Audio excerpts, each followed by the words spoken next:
Welcome to Columbus, Ohio, where three-time Player of the Year Jason Belmonte is the top seed in the first major of the 2017 PBA season. The Barbasol PBA Players Championship is now. There was a time when it seemed Jason Belmonte was nearly unbeatable. 3 consecutive USBC Masters. And back-to-back victories in the PBA's signature event, the Tournament of Champions. But Belmo's last win was 2 years ago, and though he's come close, Belmonte's come up empty-handed, finishing second 5 times. Belmonte is the #1 seed today. Is this the day he finally breaks that losing streak and captures major title number 7?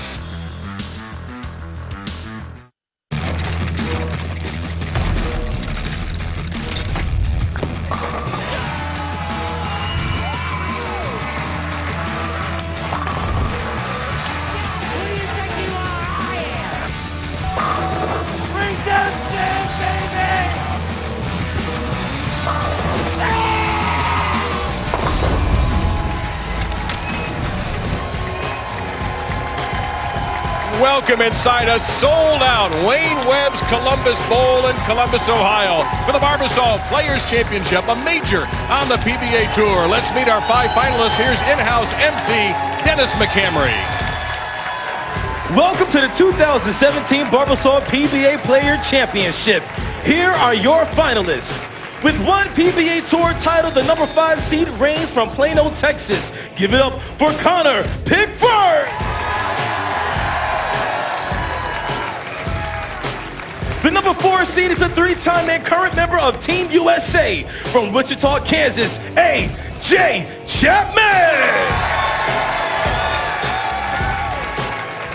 The #3 seed holds multiple European Bowling Tour titles from Gothenburg, Sweden. Make some noise for Martin Larsen.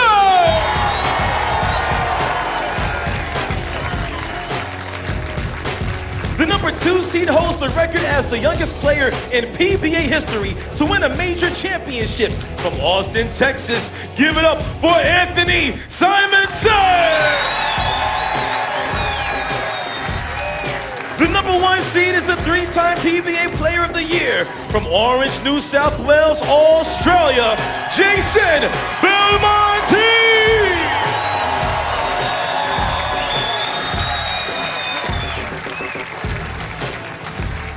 Well, you think this place is jacked? It sounds like the Horseshoe in here. Welcome you. Along with Randy Peterson, I'm Dave Lamont. We'll hear from Kimberly Pressler in just a moment. All right, this is all about Belmo today in a lot of ways, Randy.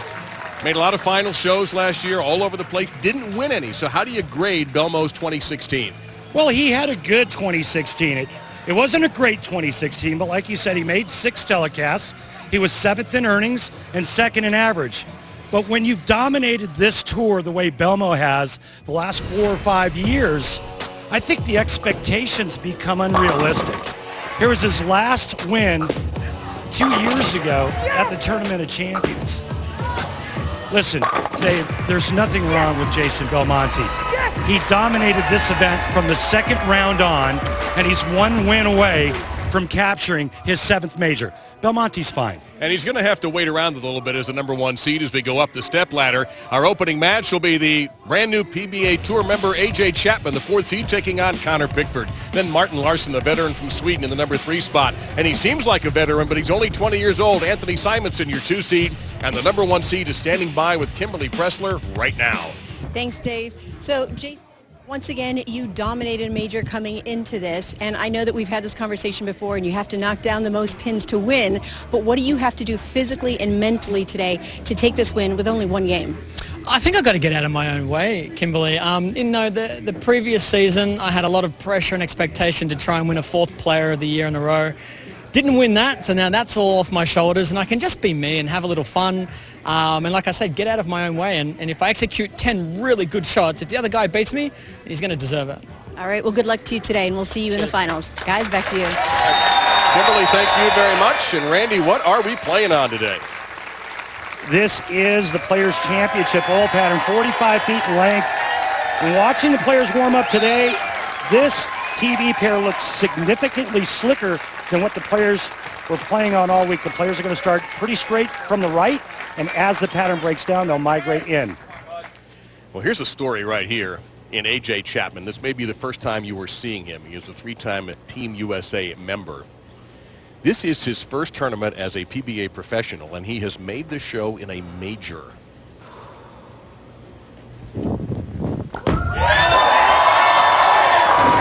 he is a power player, as you can see, and he leaves the 7 to start things off. He's got a beautiful game, and it was fun to watch him Friday night. It's a great quality shot to start off for this young man, but the pin carry did not cooperate. Great shot, leaving that ripper 7. Now, he's been on television before in college bowling at Wichita State, but this is a little bit different. Nobody behind him now. If he misses a shot, it's on him. And he admitted to us he's probably going to be a little nervous at the beginning. And a little fist pump of relief, I think, for A.J. Chapman. Absolutely. Now Connor Pickford out of Plano, Texas. He picked up 1 title on tour, and he won the Mark Roth Marshall Holman PBA doubles with Anthony Simonsen, the number 2 seed.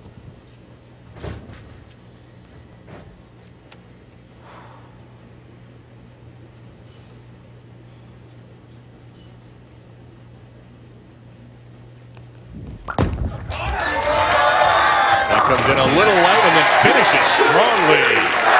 Yeah, that's all about ball speed, and talking with the players and how they attack this 45-foot pattern, they all said the same thing. It's all about controlling ball speed. You get too firm, and the bowling ball will blow right through the end of the pattern and miss the break point.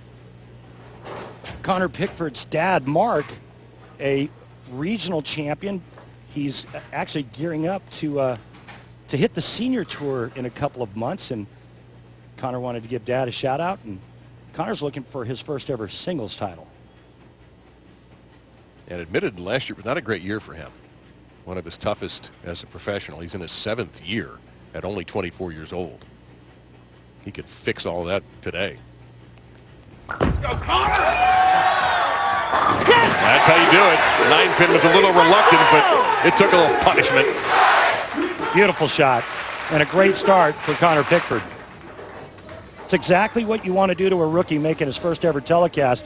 You put pressure on A.J. Chapman immediately, and you see how the youngster holds up. Now, Chapman has bowled in PBA Tour events before as an amateur. In 2015, the Extra Frame PBA Lubbock Sports Open, he was 13th. And he was 23rd of the U.S. Open in Vegas last year, again, as an amateur. That's got to hurry. He got a big break there, just leaving the 8-pin behind. A.J. telling us he rooms with U.S. Open champ Frankie Lavoie. We asked him, well, what kind of television advice did you get from Frankie? And he said, well, not much. Frankie's soft-spoken, to say the least. Yeah, Lavoie made the final 16 of this event. And this kind of continues the youth movement. This matchup right here, Chapman at 23, Pickford at 24.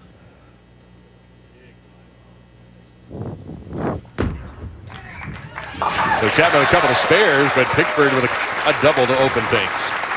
And Dave, this youth movement you speak of, in all of my years of being out on tour, I think this is one of the strongest young cast that we've ever had out here. These youngsters that are coming out on tour, they're already seasoned. They come in with confidence. They have the physical ability to come out and win right away, and that's what we're seeing. It's amazing just how good these players are at such a young age. Well, Chapman is just a real story here with this being his first professional event. He's certainly been around the sport his whole life. His dad has a bowling center in Manchester, Iowa, Lightning Lanes.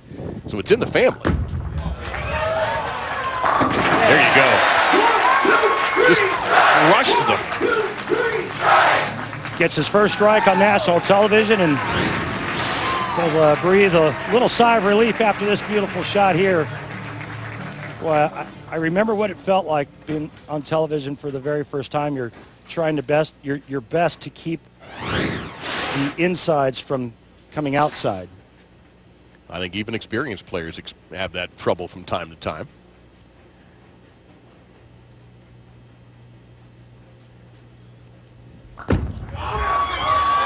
Well, that really has to hurry, and the first mistake of the match. Firm to the right, no good on this 45-foot pattern. And that's just from adrenaline. I think he's a little jacked on this shot and just fires it a little bit too hard. You notice it doesn't get back, leaving the 210. All right, how are we making this? Or how is he making it? Got to get the ball to the left side of the 2-pin and throw it into the 10. Over here and then that way.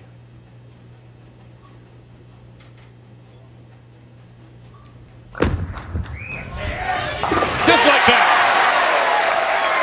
Well, obviously he was watching me telestrate how to make that. I'm sure he was watching. There are monitors available for the players, so I'm sure he picked up your tip. This is our Hammer Tough Spare replay.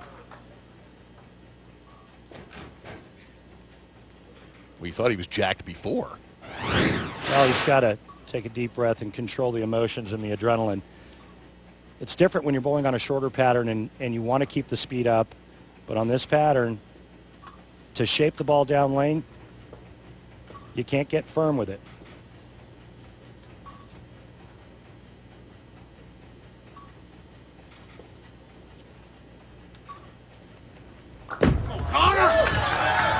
And looks a little better.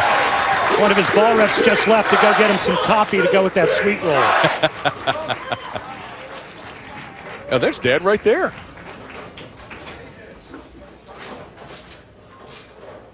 Mark Pickford is here today. A.J. Chapman's parents are here also in the audience.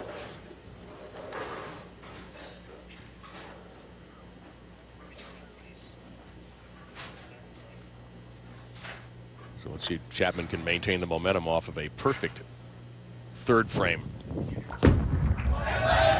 That really has to rush. And that's going to be heavy trouble here for Chapman. 1, 2, 6, 8, 10. Yeah, it was just wide right. And AJ knows it. No harm, no foul, though, if he can convert this, get the head pin over into here. Ball, or the head pin into the 6-10. The ball takes out the 2 and the 8. So you're talking about attacking this from the left side? Yeah, throw the head pin right. Now he missed the head pin. He knew it. You could hear him grunt a little bit as soon as he threw it, that he knew he missed the head pin. So he's suddenly down 23 after 4 frames.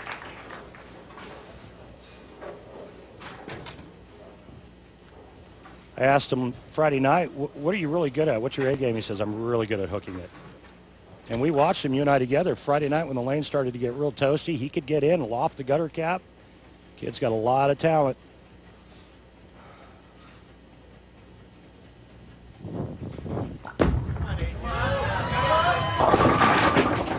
Right now the pins are uncooperative. That time a 2-8-10 for AJ. Yeah, and this is where, as a young player making television for the first time, you start sweating like you have malaria. The ball's not reacting down lane. Back-to-back open frames for AJ Chapman if he can't convert the 2-8-10, which I've only seen converted twice on television.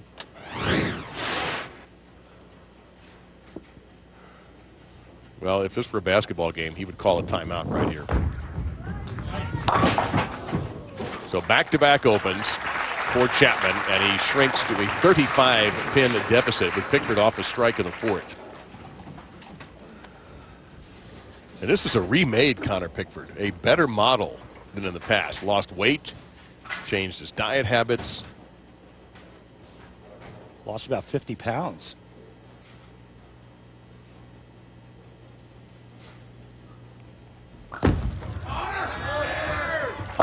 Boy, that just marched down the lane with a purpose.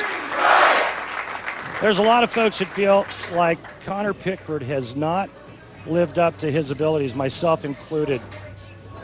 He's got such a great game and a tremendous release. And, you know, he went through the lifestyle change, lost the weight, as you mentioned. And this is the Connor Pickford that we've been waiting for. And he's made a major telecast, and now he's on his way to capturing our opening match. Just stay in the moment, keep repeating good shots. A little early. Yeah, and he didn't like it. Celebration there, guys. A little early. I don't know. It sounds like he was talking to you there for a second. I think he was referring to the fans. They got a little anxious with their with their applauding, and he heard them right before he let go of it. Got it up the lane, went through the nose.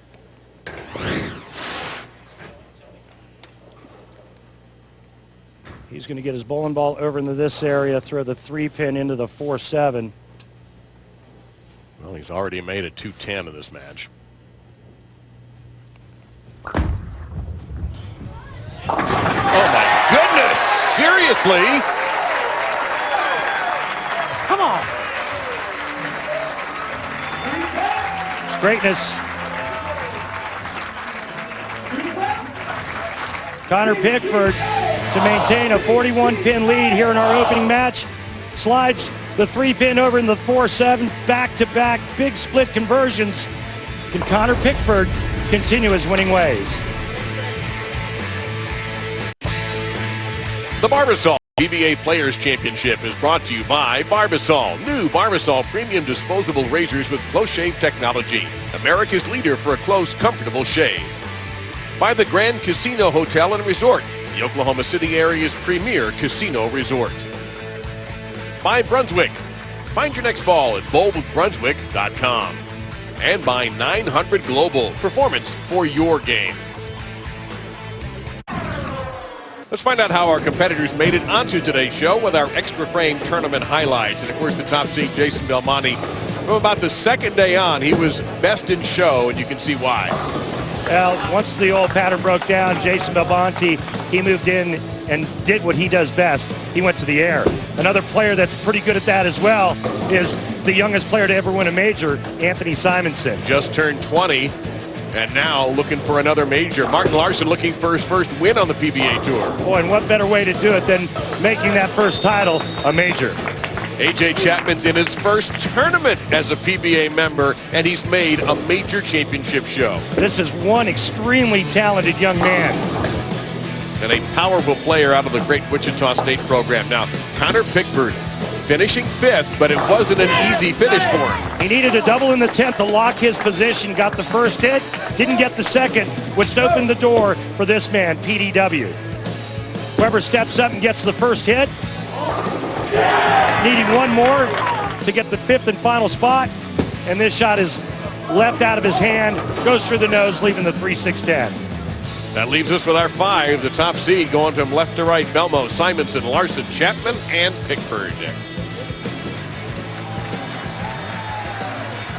And Pickford held that spot by just 4 pins over Andrew Anderson, with Pete just 6 back. Ronnie Russell was an 8th. He was only 22 back.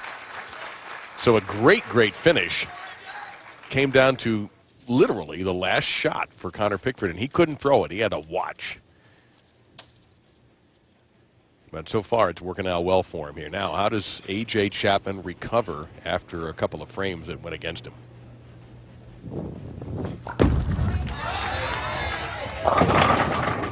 Well, he got the... I was going to say, how many more messengers do we have on that shot? He is left with a single pin. Time for our track tech talk. And Randy, you're going to break down A.J.'s game here. Yeah, bright future. I wanted you to look at all these great positions that A.J. gets into. Now watch where the bowling ball goes in the downswing. It falls to the inside of the vertical line. This helps him project the ball to the right.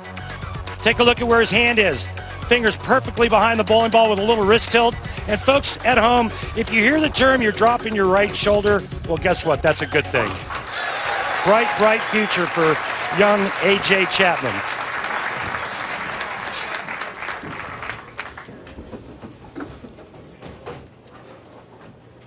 So Chapman exhaling a little bit, but he's still 41 down and running out of frames. But if you missed this earlier, he just joined the tour a month ago, and this is his first event as a professional. And he was the number 4 seed for a major championship, first of 3 consecutive Sunday majors on the tour on ESPN. And at that time, a little light in the 10 pin. It looked like he moved left and tried to get more hand into it to get it to turn the corner. He comes in late, leaving that soft 10, and you know it's such a learning experience out here. you go from cashing to making match play to making a telecast, and then once you get to the telecast, you almost have to learn all over again. You have to learn how to win. He'll attack the single pin. It's such a crapshoot, Dave, once you get to your top 5 and TV, especially for your tournament leader. A one-game match, anybody can win. It's so crazy.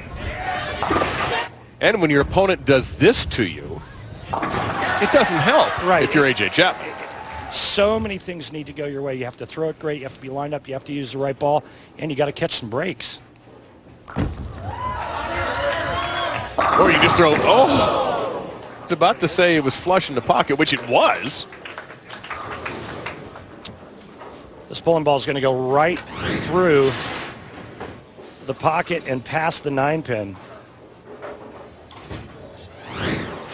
Now, this has been an issue with Pickford in this tournament. He missed 10 single pins during the qualifying and during the match play. Covered that one. He was very disappointed with the square making. As a matter of fact, in the 7th of the 8th games, right before we picked our 5 finalists, he missed back-to-back single pins, cost him a match, and he took a little walk down the bowling center, ran into Rhino Page, who gave him some encouragement, but basically said, kids, shake it off, get back out there, and that's exactly what happened, and Pickford was able to survive Pete Weber in order to make the show.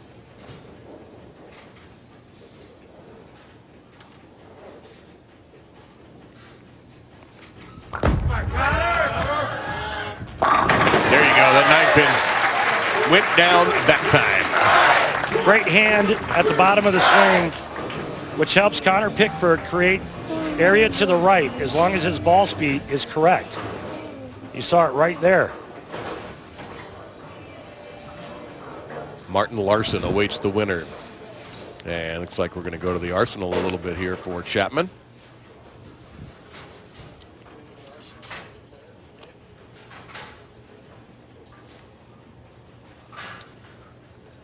Chapman in his arsenal had the Haywire, Code Black, the Timeless, No Rules Pearl, and the Torrent. And this is a Timeless, and, well, let's see, that Messenger's not going to get the job done there.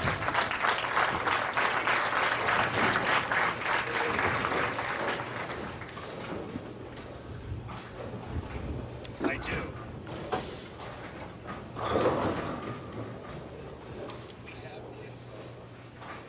So Chapman down 42.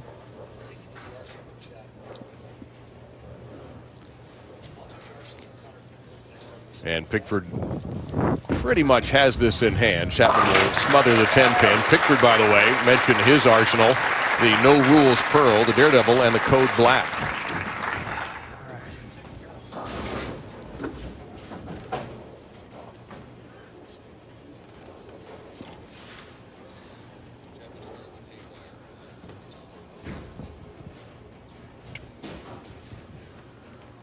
And it looks like, what's Pickford sticking with here, Randy? No, he's using a No Rules Pearl. So the ball changed to the Timeless here for Chapman. Well, even the great shots just aren't going for him today. You know, I got to tell you, Dave, this is typically how it goes for a first-time player making his first ever telecast. And it's a cruel thing to watch. You know, it's like a prize fight. You always have a plan coming in until you take that first hit in the chops.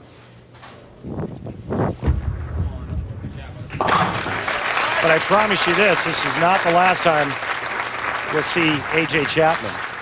Oh, no. I mean, if you can do this in your first time out, there's nothing to say that you can't make other telecasts throughout the season. I don't doubt that for a second, that he'll continue and he'll learn from this. He stays in touch with his college coaches to work on the mental and physical aspects of his game. I'm sure they're taking notes today. Yeah, Coach Vadigan and Mark Lewis out of Wichita State. And Pickford just too good right now. Game over. Yes, Chapman has had his problems, but Pickford has been outstanding. Right now, Connor Pickford's going to use the 10th frame to make sure he stays lined up when he takes on Martin Larsen in the next match.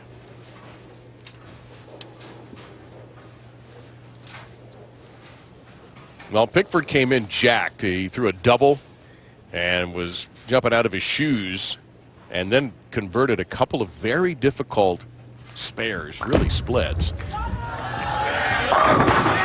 And that seemed to really settle him and just made it impossible for A.J. Chapman to win today. So Connor Pickford is moving on. He'll take on the number 3 seed, the veteran Martin Larsen. Both players seeking their first major.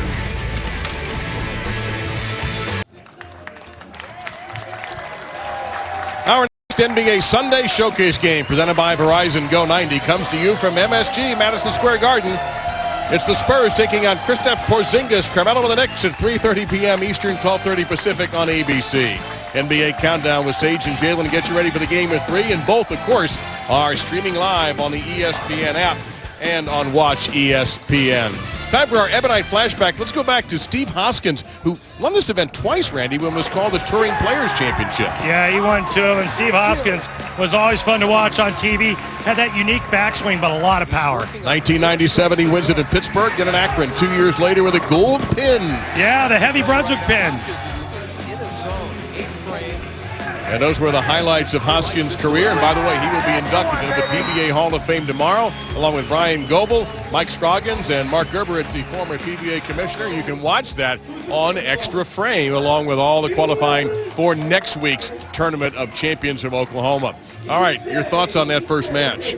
Well, I think the 2 huge split conversions by Connor Pickford really loosened him up. That, plus the fact that A.J. Chapman never got dialed in, and then Connor got real comfortable and started making great shots. All right, we've got the veteran Martin Larsen standing by. He wants that first major. What do you think? You know, I think Martin Larsen is the guy that's flying under the radar. He is the low rev guy on this telecast. Nobody's given Martin Larsen a shot at winning. Look out for Martin Larsen. Well, before we begin this next match, you want to take just a moment to note the passing of somebody very, very important in the PBA family. Peggy Elias. Really, the Elias name, Randy, around the PBA Tour is a magical one, of course, with Eddie Elias, but we cannot forget about his beautiful bride. Well, we're where we are today because of Eddie and Peggy. And, you know, Peggy was such a dear person, always had a great smile, and all of the Eliases were just wonderful, wonderful people, but Eddie and Peggy sorely missed. Our condolences to the Elias family. Our next match is coming up when we return.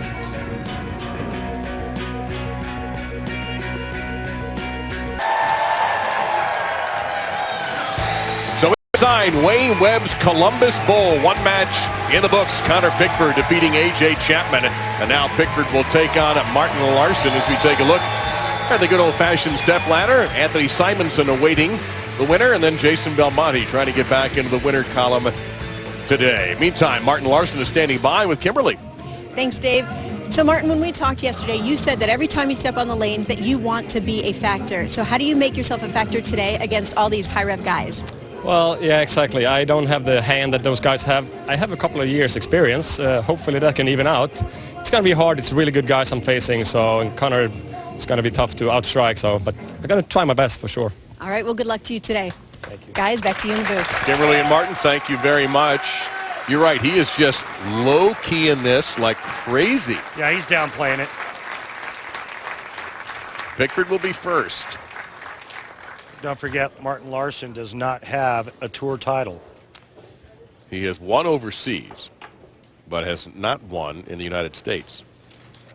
His best PBA Tour finish, he's been second 3 times. Pickford has a doubles title to his credit, but none in singles.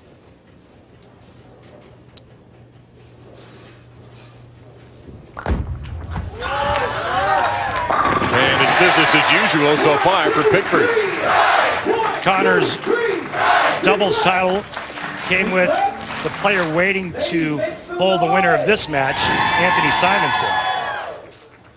You can see just how how Connor is actually migrating in, and that's what we expected.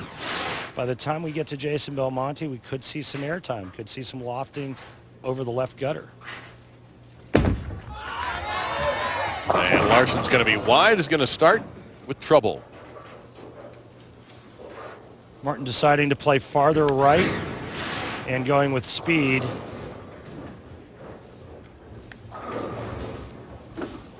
Gets into that hang zone, 2-4-10. Well, we've seen a 2-10 made already by Pickford. Going to attack. It just missed.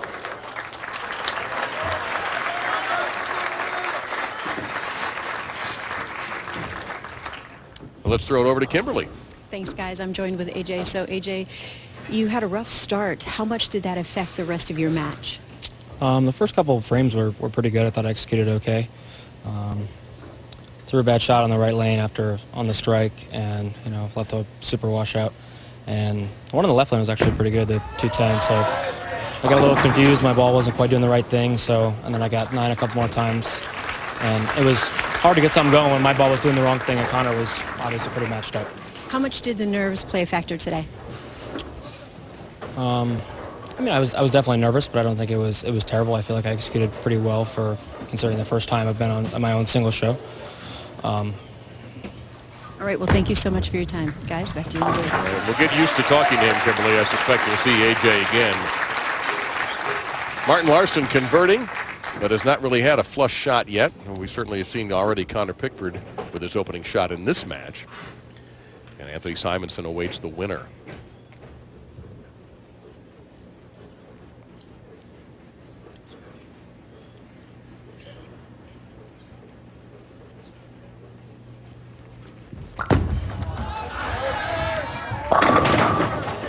Came in just a skosh high and leaves the 4-pin.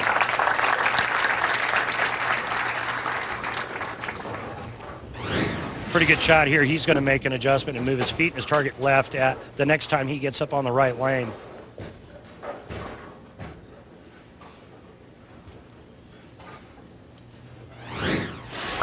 Again, single pins and Pickford, not pals this week, but he has covered his single pin so far very nicely.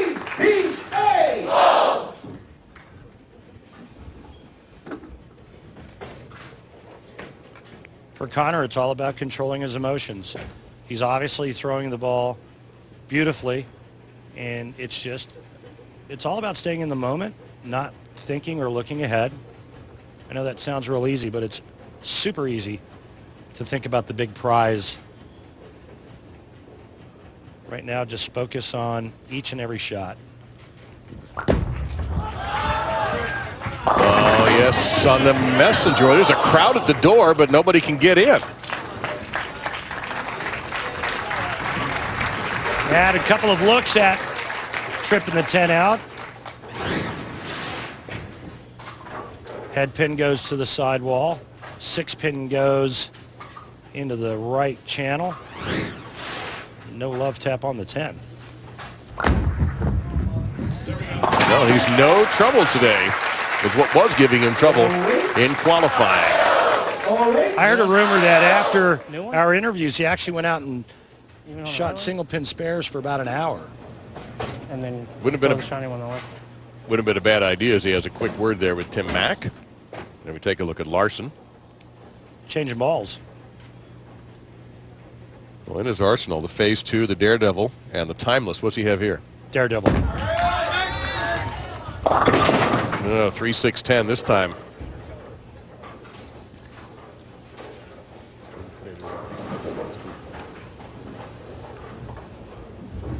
So before he was a little light, that time he came in through the nose. Looked like he tried to go a little bit straighter. His lines got much tighter on that shot. He's just trying to avoid big mistakes. Remember last night at dinner, getting back to Connor Pickford's spare issues? Remember Sean Rash last night told us that his spare game would be better today. And he was right. You figure Rash does know what he's talking about. Larsen down 13 despite an open in the first frame. So he is far from out of this.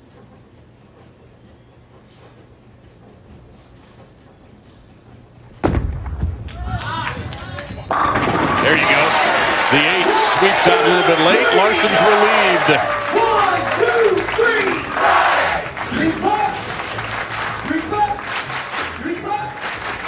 Yeah, beautiful shot here by Martin Larsen.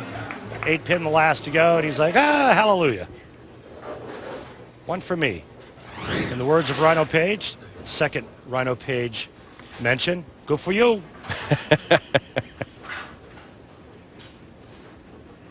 We'll see how Pickford responds. Please hook. Please hook. It did. There's the adjustment off of the 4 pin. 1, 2, 3.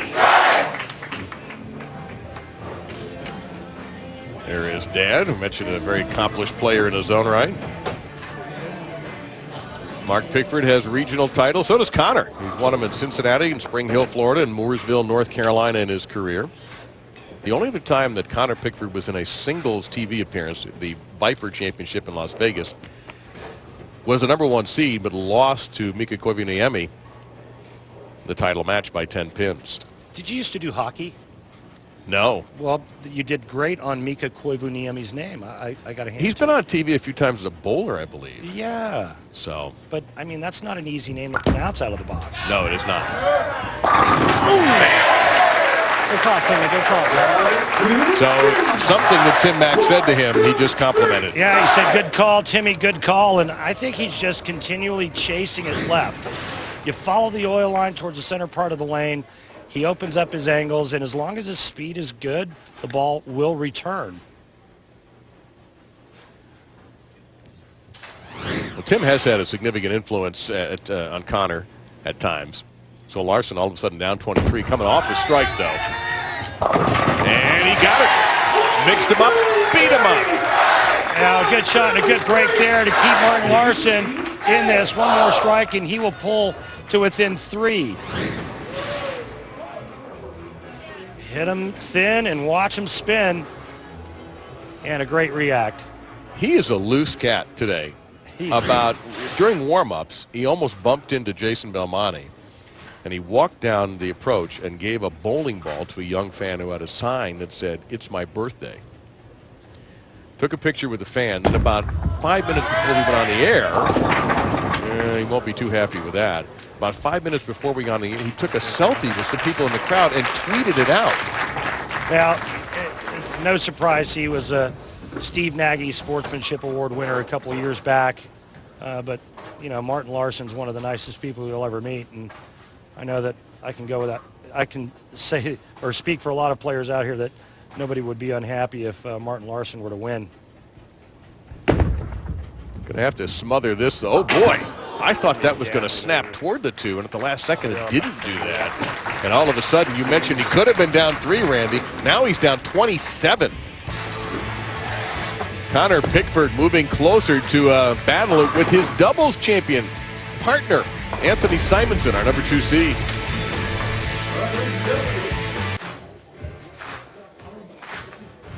Oh, yeah. It's Big Monday, all right. We've got #4 Louisville squaring off at Syracuse at the Carrier Dome in the first game at 7 p.m. Then, when that one's over with, #13 West Virginia goes to the Fog to take on #3 Kansas. Big Monday presented by eBay on ESPN. Also streaming live on the ESPN app and on Watch ESPN. This is Wayne Webb's Columbus Bowl, and this is Wayne Webb. And our Columbia fun fact, Wayne Webb won 20 PBA titles and was inducted into the PBA Hall of Fame in 1993. The suit was inducted in 1997. Very dapper. Yes, incredible. How he found a tie for that suit blows me away. Well, listen, we all know who does all the hard work here at Wayne Webb's Columbus Bowl, and it's that lady right there, Wayne's wife, Elaine. So here we are. Connor Pickford, the #5 seed, dispatched A.J. Chapman in our first match. Martin Larsen coming off an open in the 6th, and he will sit as Pickford rides a double into the 6th frame. Both these players seeking their first majors. The 2 players above them in the stepladder have them. One of them has a lot of them. That's Jason Belmonte, the #1 seed. Connor Pickford looking for his first singles title. Martin Larsen looking for his first career title. And Connor is eligible for next week's Tournament of Champions. Martin Larsen is not.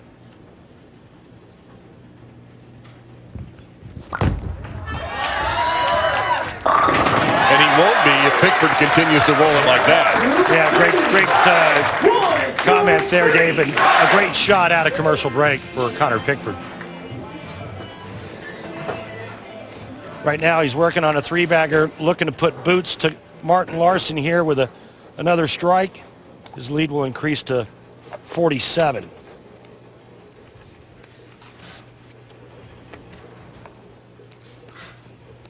Big thanks to John Weber, filling in for Mike Edwards as our statistician. So thank you, John, for all your hard work each and every week on the PBA Tour.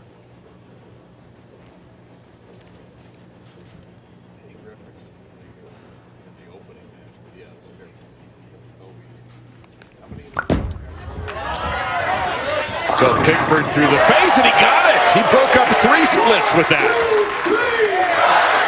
Chips out the 4-7-10 late. What a huge break when you're working on a string.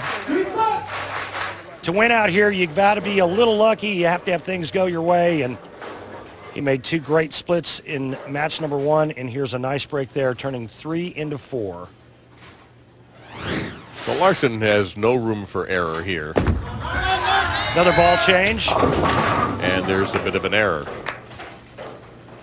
Well, he's gone through his entire arsenal. Now he's throwing a timeless. And Martin Larsen knows that his tournament life is quickly coming to an end.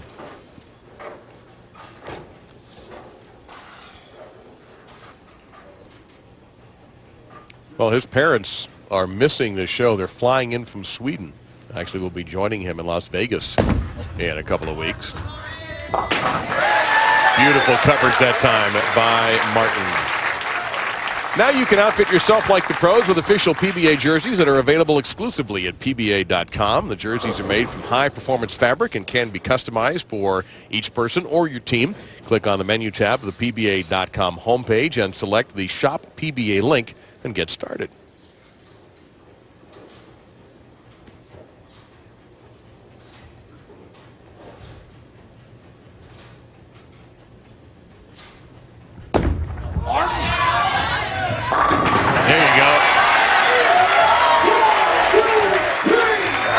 Too late, but Larsen's going to enjoy it while he can. He needs a lot of help.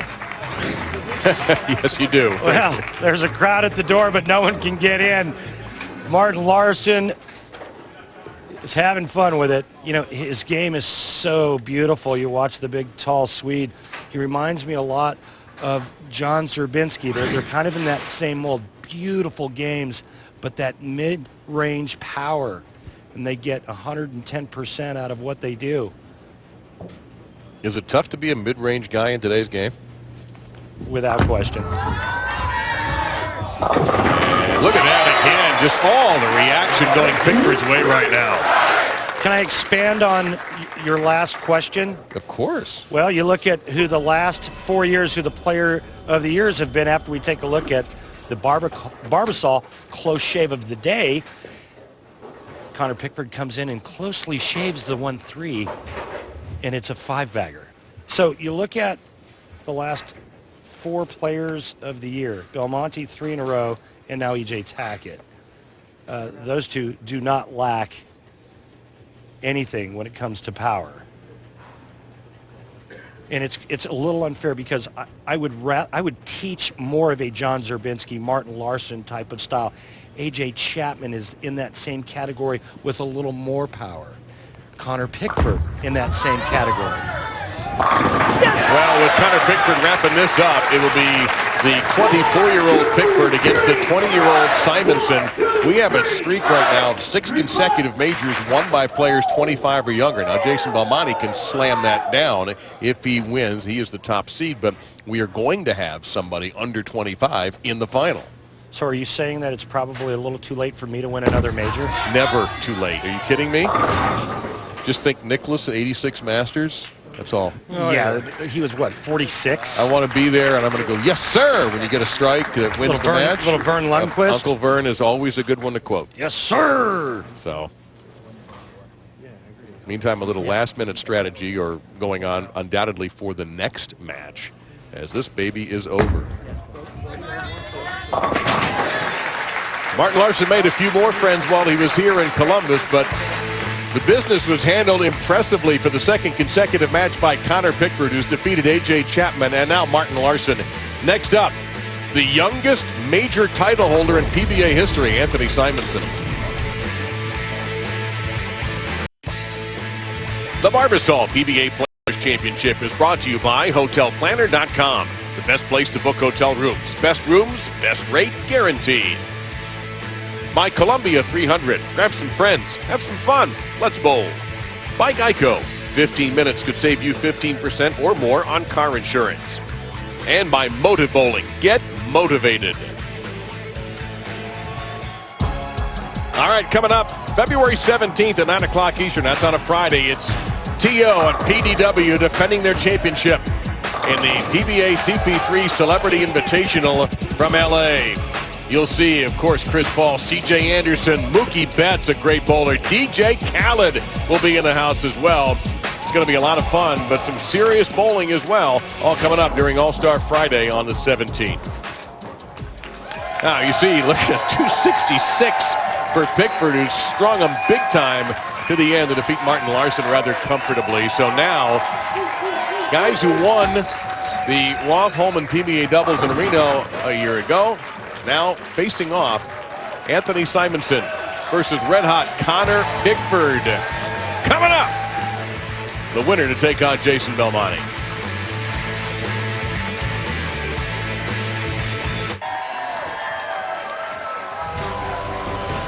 UConn on a quest for 100. Gino Auriemma and the #1 Huskies will take on Dawn Staley and #6 South Carolina Monday. It could be their 100th straight win. A streak that dates back to November 23rd of 2014. That's 9 Eastern on ESPN2, streaming live on the ESPN app. And watch ESPN. That game, by the way, gambled in stores. So going to be tough for the Lady Gamecocks to come up with that victory. Now let's go back to the 2016 Rolf Holman doubles. Anthony Simonsen paired with Connor Pickford. When they took out Josh Blanchard and Andres Gomez, 223 to 173. Simonsen at that time wasn't even 19 years old, the second youngest, only by a number of days to Norm Duke. That duo standing by with Kimberly Pressler. Thanks, guys. We just saw in the video when you guys won the doubles match together, and you guys are pretty good friends. We saw you hugging over there. So, Connor, do you approach this match any differently now that you're going up against your former teammate and friend? I would say not at all because, it's just another match, just another game. We both have to make the best shots we can and, just as Anthony said in the last show, knock down as many little white guys as we can. All right. Well, good luck to you today. Now, Anthony, I'm going to ask the same question to you. You're going up against your friend who's on fire right now, just took out 2 guys. Do you change anything up? Nope, it's bowling. It's, 10 frames, make 10 good shots, and we'll see what the outcome is. Simply put, but there you have it. Guys, back to you. Sometimes simple is better, Kimberly. Thank you very much.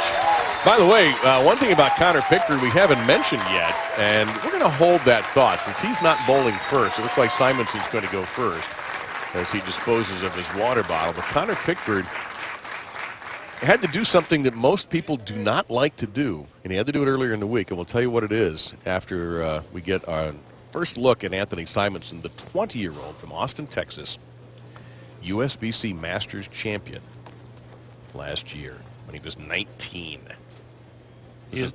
Sorry, Dave, go ahead. No, I was going to say 5 TV finals last year. Using a Reckham to start on the left lane. And it behaved exactly like the title suggested it might.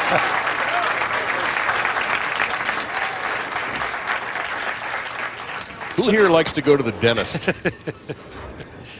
Who here likes to go to the dentist when they're competing to win a major championship? That's what Connor Pickford had to do. He had an abscessed tooth. And I think it was Thursday morning at 7:30. He had a 10 a.m. appearance on the lanes. He finally had that thing deleted. Do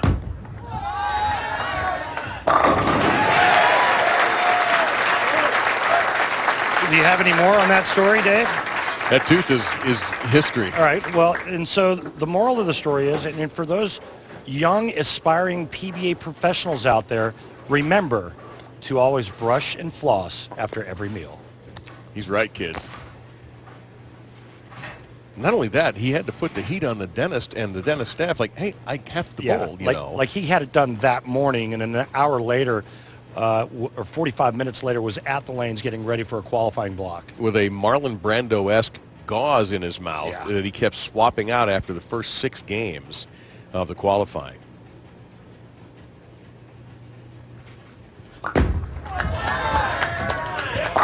My brother, he is just locked in.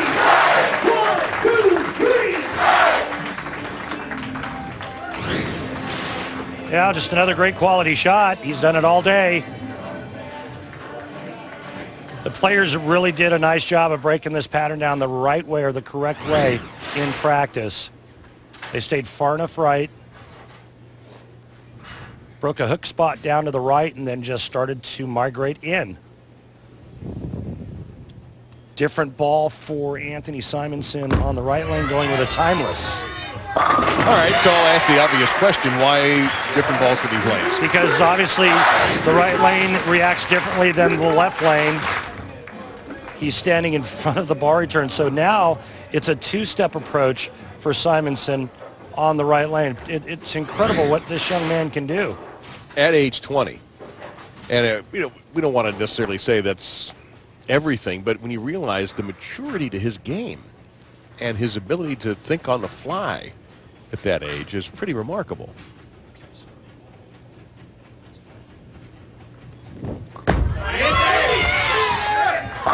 We're off to the races here, kids. So what he's done is he's trying to mimic his approach on the right lane, so he moves way up on the left lane.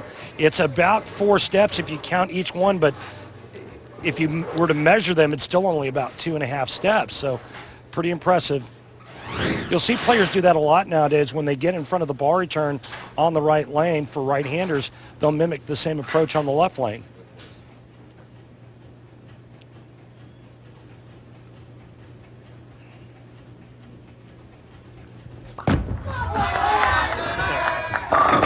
A ringing 10. That shot as good as any of the others we've had so far.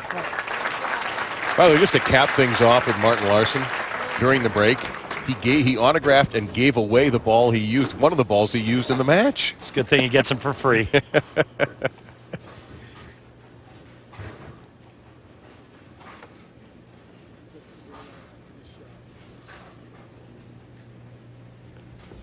Again, Pickford will attack those single pins, no problem at all. In fact, Martin is standing by with Kimberly. Kimberly, maybe did you win the trivia contest to get the bowling ball? I did not win it. He did give it away. Martin, I saw you giving a ball. They were just talking about it, that you gave the ball that you used to away. Yeah. Why are you in such good spirits, even though things didn't go the way they did? Well, unfortunately, I was a little bit expecting it. Those guys have so much revs. I'd have a little disadvantage going into that match. And when the lanes get like this, pretty tight, and I don't get my ball to read and come back that hard, it was just like, that happens, and just move on and take the next time. All right, well, good luck to you, and we'll see you in Vegas.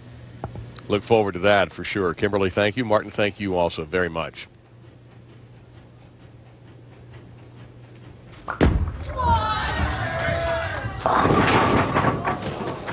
little trouble there for Pickford. Now 10-pin got kicked out. He's left with a 6. First real questionable shot in a while for Connor Pickford. Looked like he grabbed this one and made it check early, but a nice break crossing over, only leaving the 6-pin. Shot almost struck.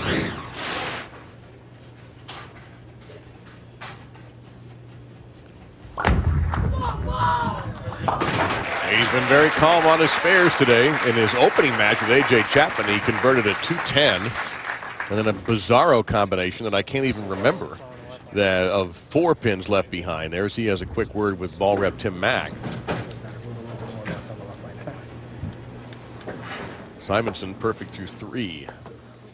Jason Belmonte awaits the winner. He could have an all two-handed final. Watch this approach.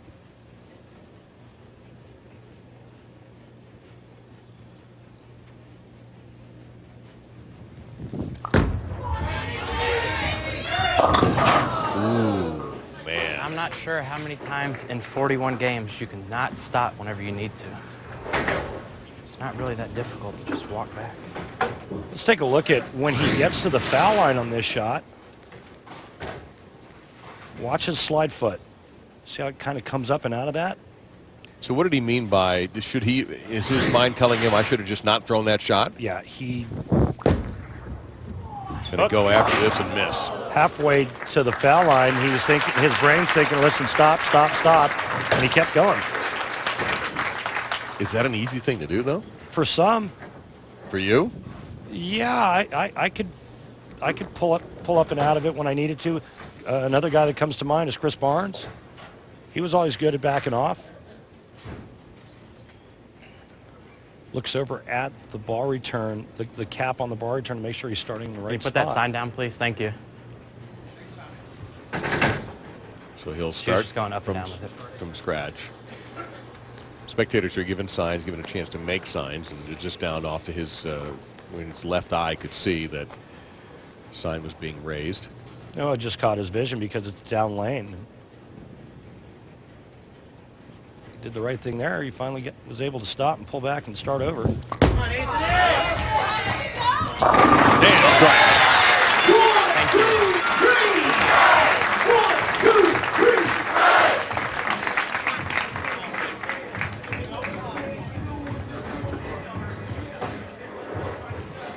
So right back to Connor Pickford, who has a tiny advantage. By this time in the first two matches, Pickford was opening up a larger lead. But here he's got Simonsen chasing him, although Simonsen did leave an open in the fourth. His first match that's been close today.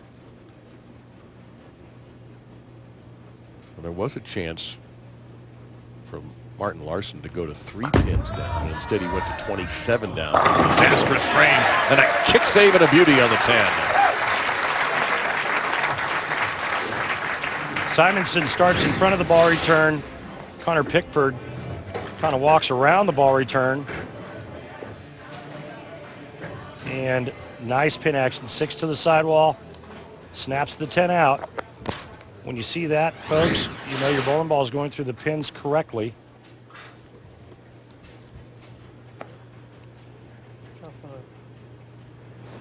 Big shot here. He can increase the lead to 19.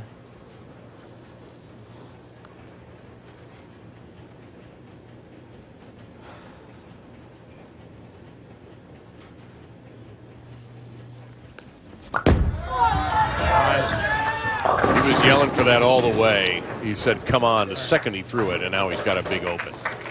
Again, the trajectory looked left, and there's not enough oil in the middle of the lane to hold this one on line. There's not enough angle created through the front. This time he goes through the nose and he pays for it. Well, he's been pretty spectacular when he's had difficult shots. This is probably the toughest of them all.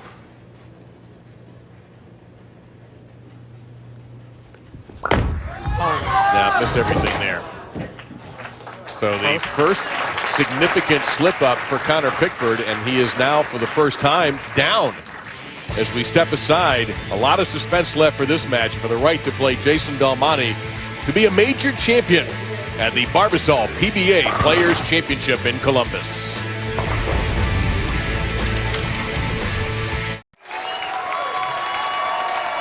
Our next NBA Sunday showcase game presented by Verizon Go 90 comes to you from the world's greatest arena, Madison Square Garden. It's Kawhi and the Spurs taking on Kristaps Porzingis, Carmelo and the Knicks at 3:30 p.m. Eastern, 12:30 Pacific on ABC. The NBA Countdown with Sage and Jalen getting you ready for the game at 3. Streaming live on the ESPN app and watch ESPN, as are we with Kimberly Pressler.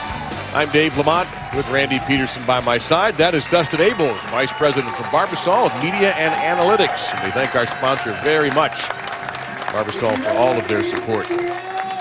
What's going on with Phil Jackson and the Knicks? I wish I could understand what I almost said something nasty that I would get in trouble for. What a bad show that is in New York. It's really embarrassing. The Charles Oakley thing, which, remarkably, people came on Oakley's side for almost unanimously. It just hasn't worked for Philip as an executive as it did when he was a coach. They're a wreck, and they've got some talent, too. So does that guy, Anthony Simonsen. PBA's Extra Frame is your home for exclusive live coverage of the PBA, PBA 50, and PWBA tours starting Tuesday. And continuing all week on Extra Frame is the second major, the Fire Lake PBA Tournament of Champions. Yearly, monthly, and 3-day subscriptions are available. Click on the Extra Frame link in the menu section of PBA.com for more information. You get Randy Peterson. You can get Marshall Holman from time to time. And the guys do a wonderful job.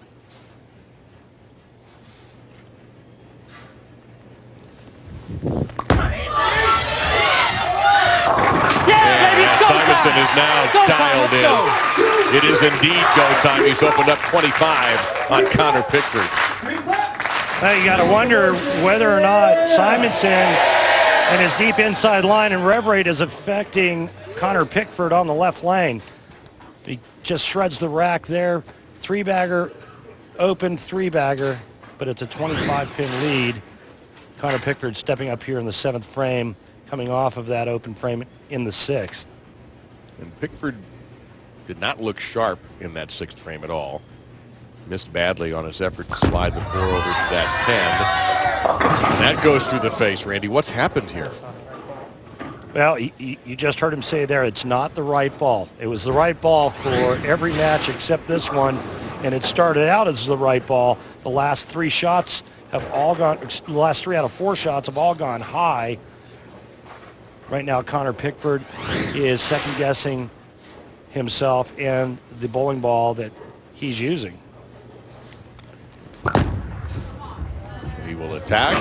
Oh, my goodness. That was amazing.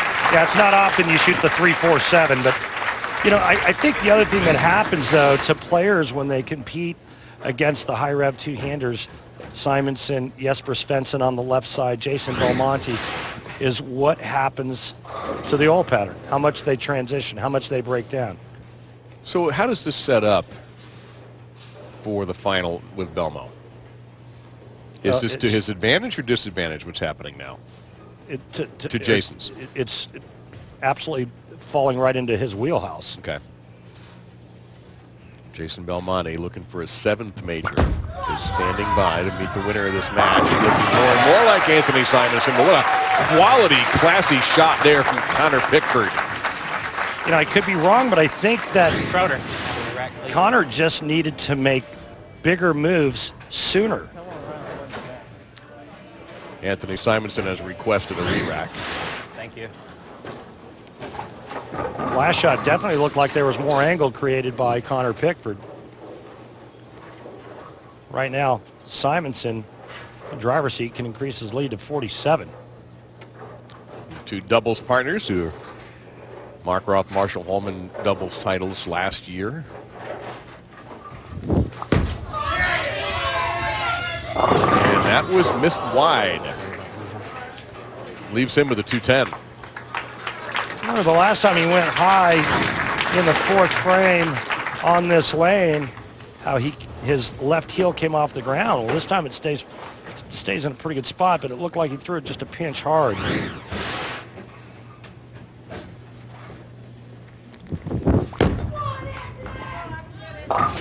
He'll take the count.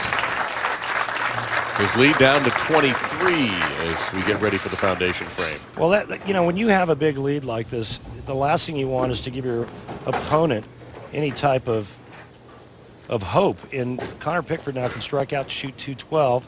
Simonson's still in the 220s. But one more open frame for Simonsen, this whole game has changed. Remember, he's using 2 different balls, one on the left, one on the right lanes. Devastating strike on the left lane.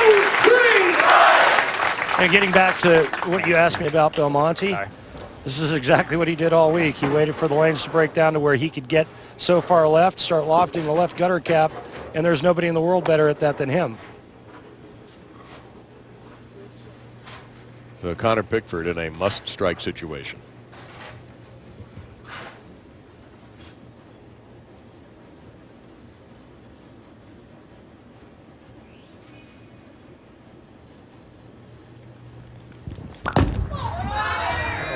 No, he stood straight up. That's always the easiest sign for a bowler when they stand straight up after a shot they don't like. Well, Simonsen only needs 9 now in the 10th frame. If Connor picks this up and strikes out, This is what happens when you go high a couple of times. It's in his head that he's got to get the ball going to the right, and he got it to the OB. Well, the right lane became troubling for him in this match. Got to get this. No trouble. Honestly, Dave, it was just the one shot in the 7th frame where he went high. Every ball prior to that was in the pocket on the right lane. It was a left lane. He went back-to-back nose dives, one of them involving a split in the 6th. Remember, he kind of crossed over in the 4th, left that 6-pin. Right now he can strike out for 192. Simonsen would just need 9 and 2 balls to win by 1. I'm going to tell you right now, though, it's going to take a lot more than 190 or 2-0 to beat Jason Belmonte in the title match. If you're Jason Belmonte watching this, you got to feel like you're kind of like a bulldog salivating over a pork chop. There's that kick on the 10 that you've talked about many times. Dave, one more. And another re-rack being called for. And anything can happen, quite honestly. I mean, if Connor strikes out and Simonsen gets up and goes big 4, Connor will come away with the win. He's taken his time. He's taken a re-rack, and he's given himself every 2 re-racks. Yeah. He's given himself every opportunity. Players are allowed 2 re-racks a game.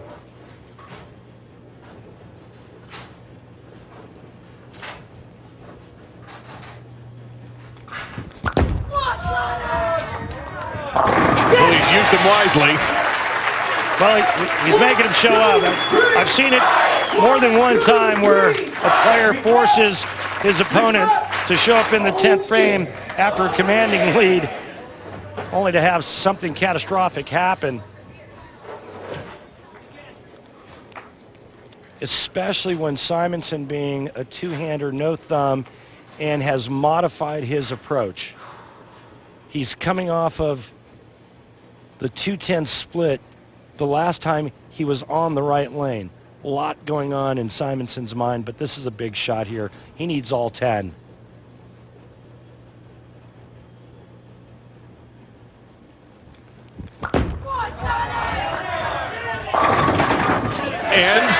And no. Fine. Make him work for it. He's got to earn it. Simonsen, 8 on 2 balls. We have a tie. 9 on 2 balls. Simonsen will bowl Belmonte for the title. Left lane. Watch how this 9-pin gets buffeted, and actually it looks like the 2 pins work against it to hold it up. Well, you heard him say he's got to earn it. I don't know if he said it loud enough for Simonsen to hear it, but you see the count for Simonsen. Just 9, and that's a strike, and we're finished. 9, and we're finished.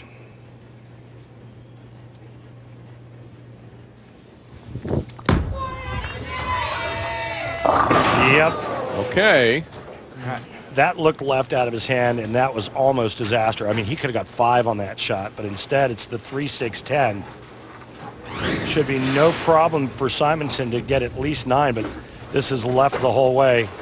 And I'll tell you what, I promise you, when he let go of it, he was praying. If he picks up 2 out of these 3, he moves on. Or 3 out of 3 will do. Anthony Simonsen, the reigning Masters champion, against a man who has 6 majors and is looking for his first win in nearly 2 years to the date. Jason Belmonte. It's a 2-handed finale with Belmo and Simonsen going for that trophy here in Wayne Webb's Columbus Bowl.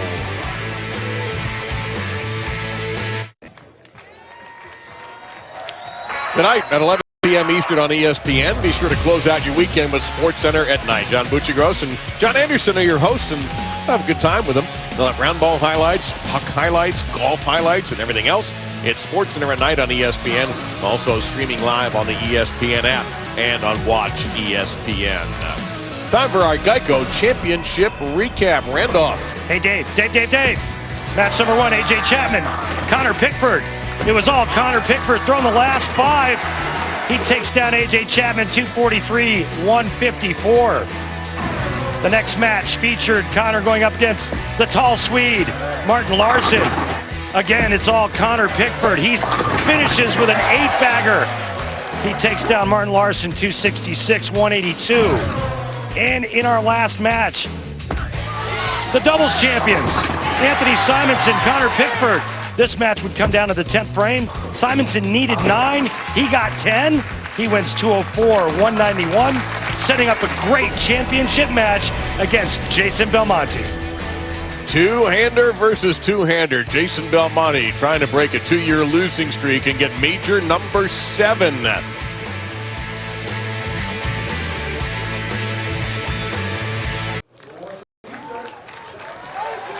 Two of the hottest teams in college basketball coming up pretty shortly here. In first place in the American up for grabs, 4 o'clock Eastern on ESPN. 11th ranked Cincinnati, they've won 15 straight. And number 25 SMU, they've won 7 in a row and 17 of the last 18. The loss to Cincinnati. This is all part of Rivalry Week presented by Wendy's. Streaming live on the ESPN app and on Watch ESPN. That's a good one. Go back to 2011. South Point Hotel and Casino in Vegas. Jason Belmonte defeats Mike Devaney 255-238.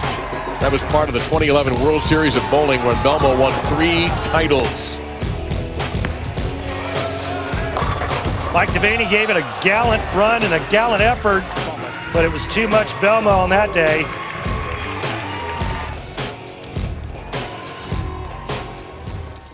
So Kimberly is standing by with Belmo right now to get his thoughts pre-match. I sure am. So Jason, you've been sitting in the wings for over an hour. You just threw some practice shots. How are the lanes developing for you?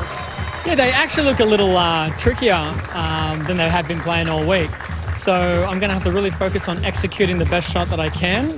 There's a lot less room down the lane that we had this week. So whoever throws it the best is going to win. All right, well, good luck to you. Guys, back to you in the booth. Dave, watching him in practice, he left the 2-8-10 3 shots in a row. And remember when we interviewed him, he said, for me, the key is to be able to stay firm and aggressive. Didn't look like that's possible now. Remember when he said he had to get soft and he made a mistake? It was a disaster. When your rev rate's that high and you're trying to throw the ball slower, a lot of bad can happen. So Anthony Simonsen starts this match on the left lane, where he had great success in the last match, and he leaves the 4-pin here. Simonsen's two-handed style is a little bit softer, both with speed and with rev rate, than Belmonte. We're looking at a guy right here who could have another major in his pocket at 20 years old. He has one already, the USBC Masters. Will this be the 7th consecutive major won by a player under the age of 25? Or will 7 be the number for Jason Belmonte's major? Yeah, great point. By the way, it's not like Belmo needs a walker to get around. He's 33. You know what I'm saying? He's young. He's in shape. He's lost 22 pounds. He's opening with the timeless. And a little loft right there, and he'll mix them up. And Kimberly. Thanks, guys. I'm with Connor. Connor, you know what? You had 2 great matches today, but then you got into that 3rd match. What went wrong for you?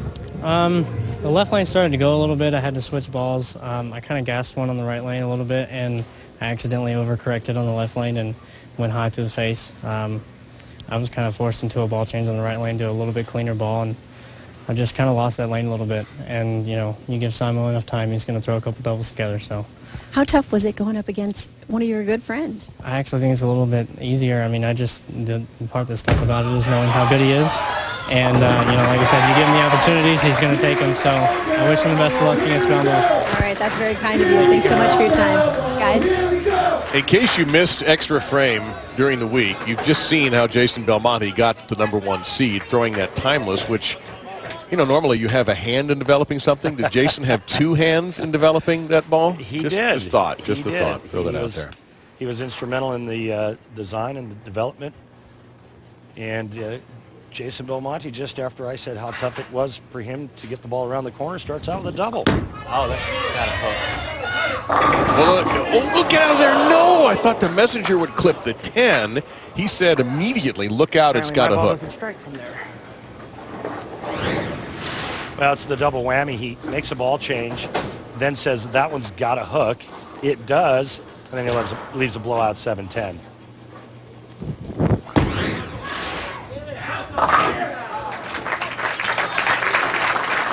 So an early mistake for Anthony Simonsen, and Belmonte's in off a double and just scattering pins everywhere.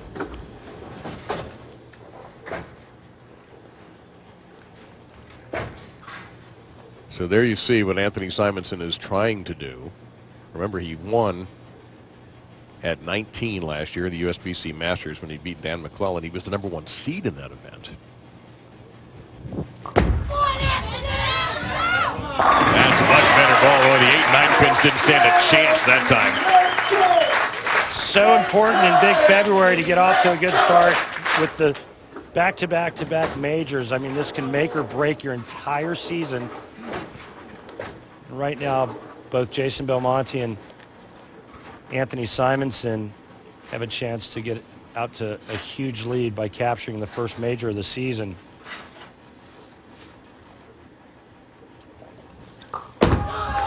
Oh, he hates it. And he's probably relieved that that's all there was. He now loves it. Yeah, I guess so. But the look on his face, he walked away from that, just peeked over his shoulder just to see what he was going to be left with, and he's got something he can handle. Pattern is much tighter down lane than it was for Belmonte all week long, and he flamed that one, and he knew it as soon as he let go of it. Fortunate to only leave the 2-pin. Interesting conversation with him, and we touched on it a little bit earlier in the show.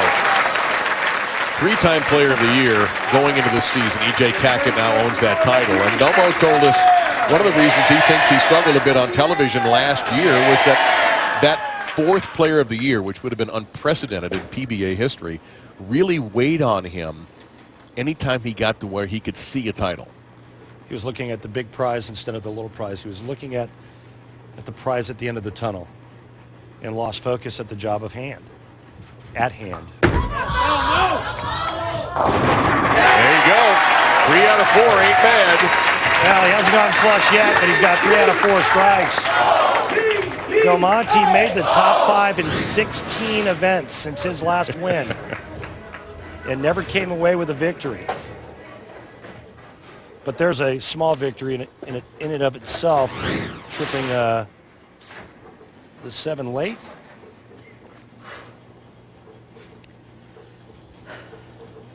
Yeah, Belmonte had said, and he talked a little bit earlier at the top of the show with Kimberly, he's kind of flushing 2016. It's a new year. And Simonsen with a very similar looking strike.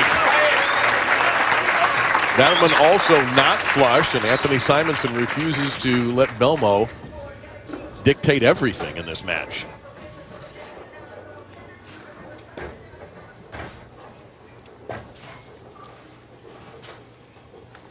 Simonsen changing to an alpha crux on the right lane, but he's staying with the same ball on the left. Right now, looking to get back into this, he can cut Belmonte's lead to just 2.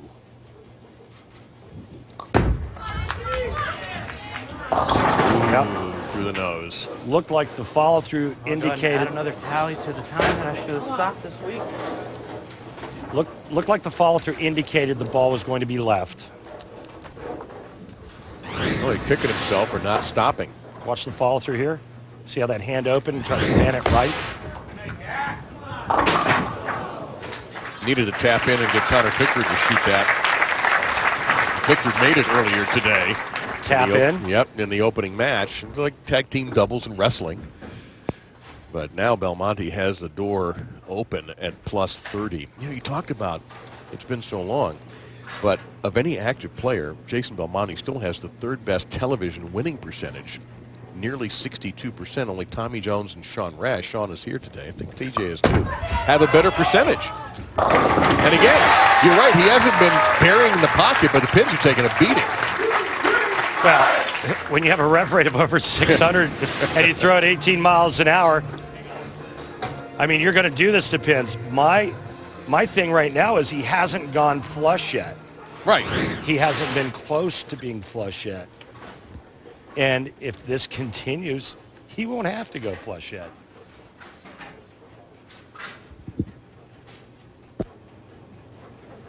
In 2009, he was the PBA player and PBA Rookie of the Year. That's only been done 4 other times. That time he didn't go flush Just either. a little quick. Just a pinch quick.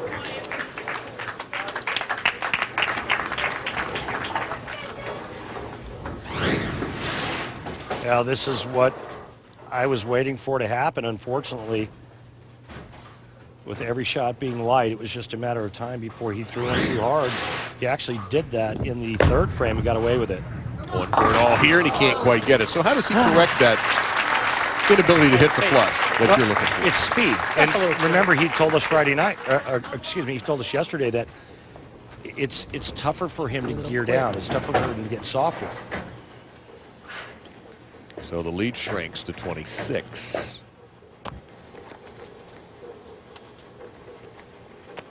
Simonsen, I think it's much easier for him to control his speed in terms of getting softer. I think he struggles when he has to throw it harder, which is easier for Belmonte. That's a good looker right there. 7-pin, the last to fall. Again, another opportunity for Simonsen to get back in it. He got the lead to 16 with a strike here in the 7th. This is how he gets his ball to Reed Davis. It's just softer speed. Keep in mind he doesn't have near the rev rate as Belmonte. Big shot here on the left lane now. Can he overcome that bad shot in the 5th in the big split and open frame? He was working on a double, so not only is it an open, but he lost count as well.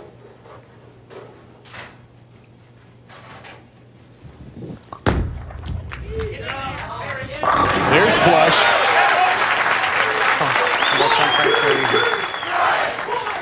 You can see that ball looked like it was right of target, and it finished dead flush into the pocket.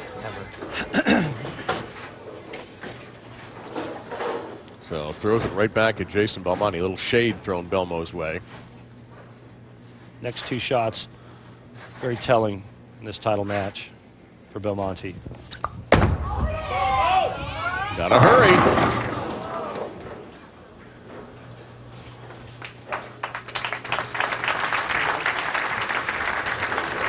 Again, another ball that was just late getting to the 1-3.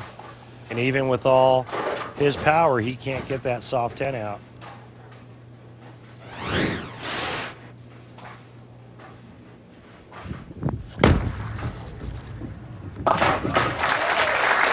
This was the one thing that was going to slow Belmonte down. Lack of friction or the pattern becoming very speed sensitive. Now, keep in mind, it was speed sensitive all week, but somehow it didn't really affect him. He started in at about 4th arrow from the get-go at the start of every qualifying block, and he just moved left from there and then just started lofting it. He never had a problem with down lane reaction. Jason is 3-5 in TV finals as the top seed. He was in 1 last year in Detroit. Sean Rash beat him in a very low-scoring final, 178-161 in the PBA Detroit Open. That might be what he needed.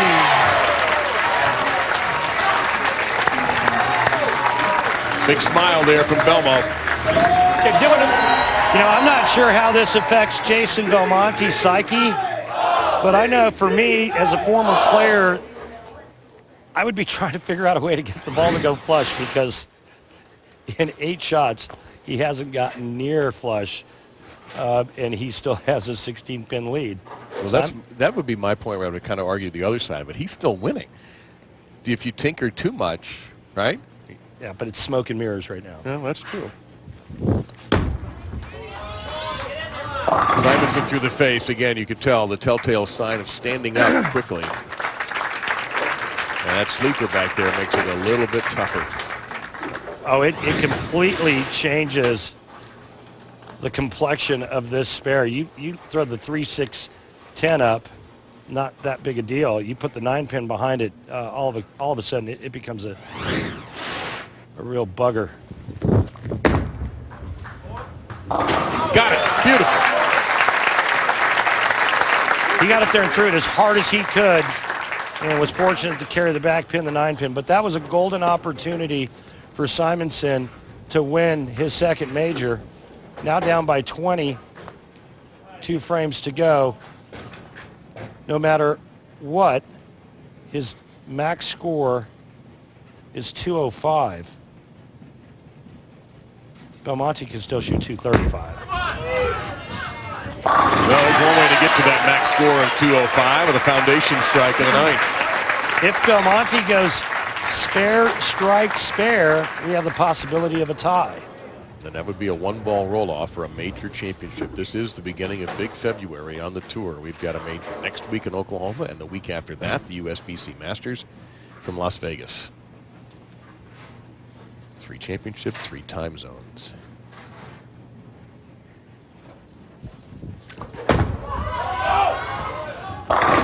There's closer to flush than for a blink of an eye. The 7-10 was standing, and they got knocked down. Well, that shot looked very unusual for me as it came out of Belmonte's hand. Watch the follow-through.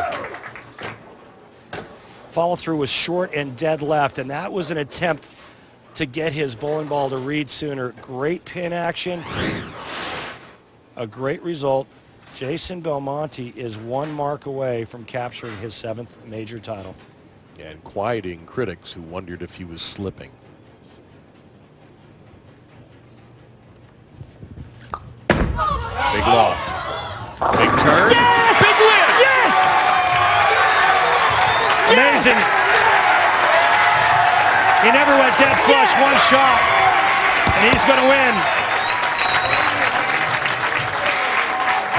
Any questions about Jason Belmonte's struggles or what's wrong with Belmo? Like I said at the top of the show, nothing. Great champions always find a way to get it done, and that's exactly what Belmonte did. Well, I do wonder about the attitude he took in this year, not worrying about being player of the year and thinking, you know what, I can maybe be player of the year this year. Oh, leave a little behind there, but it doesn't matter. Jason Belmonte is your champion. Number 7, guys. Number 7. Thank you, Columbus. Thank you. And for Anthony Simonsen at just 20 years old, you know he'll be back. Already a major champion. And was close and lost to the man many believe was the world's best bowler, Jason Belmonte.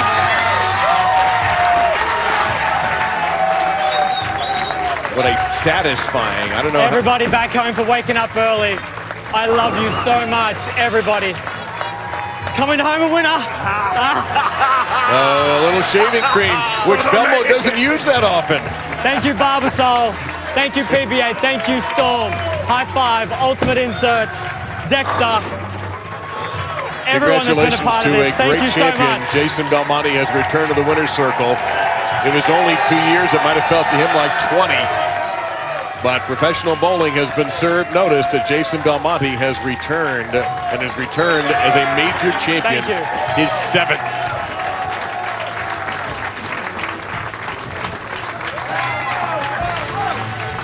Belmo never threw a flush strike. Didn't have to. Outlasting Anthony Simonsen. Don't get any shaving cream on the commissioner.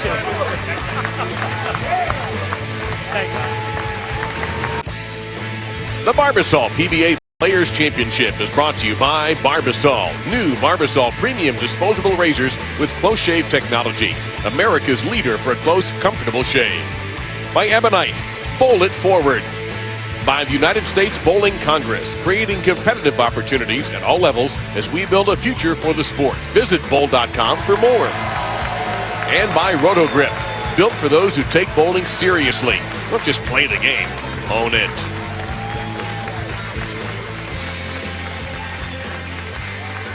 He is back as a champion. Jason Belmonte, 221 to 204 over Anthony Simonsen. And Jason Belmonte picks up a 7th major championship here in Columbus of the Barbasol PBA Players Championship. Meantime, my partner Randy Peterson is standing by with Anthony Simonsen. Performance today, but it looked like you lost your ball reaction in the title match against Jason. What happened? They started to get a little funky. I didn't make the best of shots. There's a couple shots I should have stepped back. It's kind of been a problem throughout this week for some reason. He bowled a great game, so you take it as a learning experience and move on to next week. What about the ball change that you made on the right lane? For me, the timeless is just getting a little too long and is changed direction a little too hard. So I wanted to go to something a little slower, slower response, which I'd been using all week, which was the alpha. I thought it was the right choice, and the shots that I made good on that lane, they struck. The shots I didn't make good, they didn't strike. Talk about the modification you made in your approach where you had to stand up in front of the ball return on the right lane, and you did the same on the left lane. Take us through that. That's actually a trick I learned from another two-hander out here, Sean Maldonado. We bowl quite a bit together in the Southwest region. It just helps me get my feet a little softer, feet a little slower, hand a little softer, and be able to shape the lane a little bit easier. Anthony, thank you so much for your time. Good luck next week, Tournament of Champions. Thank you. Absolutely. At his age, he's the youngest in the Tournament of Champions. Now, standing by with our champion is Kimberly Pressler. Thanks, Dave. I'm also joined by Dustin Abels of Barbasol and the Commissioner of the PBA, Tom Clark. Tom, for the trophy presentation. Thanks, Kimberly. On behalf of Barbasol, our great partner, and the PBA, Belmonte, you're back in the winner's circle again. Congratulations, another major champion.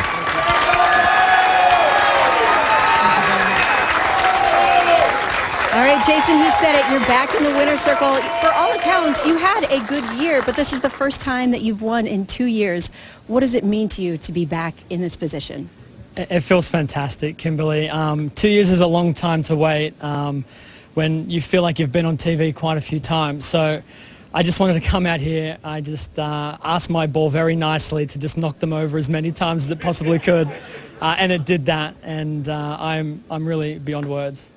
When we talked at the top of the show, you said that you needed to get out of your own way. How did you do that today? Well, actually, there was a young fella in the crowd who really made me laugh. He called me Banana Man. And I was eating a banana before the show, and I told him a story about it. And when he did that, I just felt like I'm here to have some fun, and he really helped me. So I'm going to give him something a little later. So the fans totally helped you out today. Absolutely. The fans all week here in Columbus have been awesome. The atmosphere in the bowling center, and I must thank Wayne Webb and all of his staff here. It's been fantastic. You guys are awesome. I can't wait to come back. All right, well, congratulations, Jason Belmonte. You have won your 7th major. Thank you. Well done, Belmo. Thank you, Kimberly. Thank you, Randy. And thank you all for watching. And don't forget the State Farm CP3 PBA Celebrity Invitational is Friday night at 9 o'clock Eastern Time. And then we'll do this again, 1 o'clock Eastern, the Fire Lake PBA Tournament of Champions from Oklahoma next Sunday. All part of Big February on the PBA Tour and on ESPN.